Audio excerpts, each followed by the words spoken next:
सम्पूर्ण साहित्यिक मनहरूमा नमस्कार। आज पनि म एउटा गद्य कविता वाचन गरेर सुनाउन लागिरहेकी छु। अवश्य पनि सुनेर प्रतिक्रिया दिनुहुन्छ भन्ने मैले विश्वास दिएकी छु। मेरो कविताको शीर्षक छ बादल। झुल्किन दिन्न घाम, झुल्किन दिन्न घाम, खुल्न दिन्न दिन। वर्षाउँछ झरी मडाडिन्छ बादल, वर्षाउँछ झरी मडाडिन्छ बादल। खोज्छ खुसी जुनसँग बदला लिन्छ, खोज्छ खुसी जुनसँग बदला लिन्छ। तारासँग कञ्चन नीलु आकाशभरि, तारासँग कञ्चन नीलु आकाशभरि। एक छत्र राज गर्दै, एक छत्र राज गर्दै हैकम जमाउँछ। भयानक स्वर मचाउँदै निरङ्कुश बन्छ किन यस्तो बादल। नीलो आकाशभरि एक छत्र राज गर्दै हैकम जमाउँछ। भयानक स्वर मचाउँदै निरङ्कुश बन्छ किन यस्तो बादल। मलाई खुल्नु छ, मलाई खुल्नु छ बिहानीको झुल्के घामसँगै।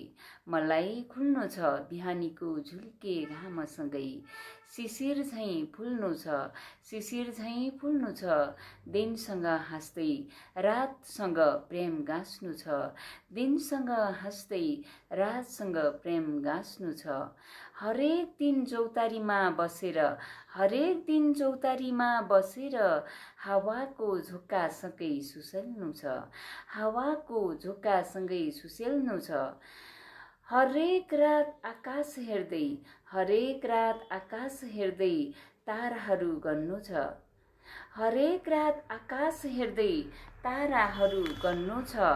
र कहिल्यै नअस्ताउनु ओइ जुन भन्नु छ, र कहिल्यै नअस्ताउनु ओइ जुन भन्नु छ।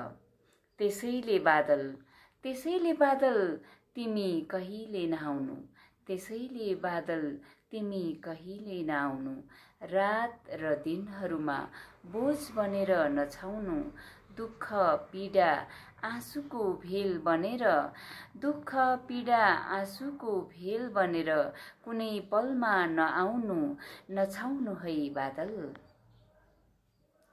टल्काउँदै मोती घामले चुम्नेछन्, टल्काउँदै मोती घामले चुम्नेछन्। पाखा पखेरा, पाखा पखेरा गम्किनेछन् दिन, चम्किनेछन् रात। अटुट प्रीति गाँस्दै, अटुट प्रीति गाँस्दै दिनसँग जुन बनेर रातमा भेट्ने बाचा गर्दै। अमिट प्रेममा, अमिट प्रेममा समाहित हुने अभिलाषालाई मिथ्या बनाउन। निर्ममता र निर्दयताले टुटाउन, मेटाउन कहिल्यै नआउनु है बादल।